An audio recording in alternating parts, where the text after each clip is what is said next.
Minister of Defense, ladies and gentlemen, good morning again and welcome to the NATO Chiefs of Defense and the Strategic Commanders gathered here in Split for the Military Committee Conference 2016. Let us begin this morning with paying the tribute to our military personnel who are delivering success on NATO operations and to remember the sacrifice of those men and women killed and wounded in the line of duty.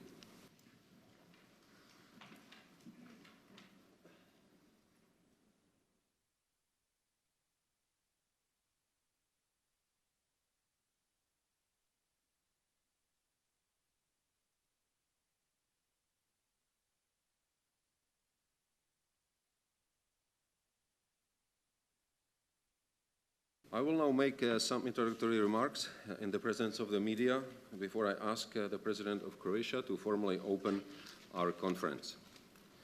La conférence annuelle des chefs d'état-major de la défense des pays de l'OTAN. The annual conference of NATO Chiefs of Defense is an opportunity to have an open discussion on some of the toughest issues for the alliance. Our ability to have a frank and open discussion whilst reaching a consensus at 28 and soon at 29 is a strength, and it demonstrates the solidarity which exists within the alliance. As always for these gatherings, there will be newcomers at this table. I would start with Admiral Dragan Samardžić of Montenegro. Dragan, I'm very happy to welcome you here, welcome you as well as the armed forces of your country. You have observer status, and this is the last step towards becoming the 29th member of this unique alliance. I would also like to welcome two new colleagues. The first is from the Kingdom of Belgium, General Mark Compernel, and the second is from the United Kingdom, Air Chief Marshal Sir Stuart Peach. Mark and Stuart, we wish you success in these demanding jobs. We look forward to your ideas and comments, and we are counting on you to enhance our thinking.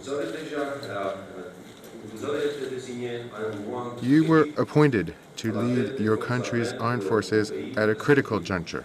The security environment is changing. Actors, be they state or non-state actors, are seizing every opportunity to undermine the international order. It is up to us to fully understand these security challenges and to make sure that we are fully ready to achieve the military strategic effects which will be required when the time comes. Heads of state and government agreed a renewed emphasis on collective defense. So we are rebuilding the full spectrum of forces and capabilities to deliver credible deterrence against any potential adversary. In addition, heads of state and government reiterated that NATO must retain its ability to respond to crises beyond our borders. And NATO must continue enhancing international security through supporting partners and working with international organizations. The alliance now has agreed policy for strengthened deterrence and defense posture and for projecting stability. It is our responsibility to develop this policy into a sound military strategy. This requires a coherence check of the totality of military adaptation agreed at the Wales and Warsaw summits. We will also discuss potential enhancement and improvements to the NATO command structure and NATO force structure prior to the normal functional assessment. This afternoon, our focus will shift to NATO's operations, missions, and activities. In particular, we will discuss the Resolute Support Mission in Afghanistan, which remains our operational main effort. KFOR and Southeast Europe, as well as our activities in the Mediterranean, will be in our focus.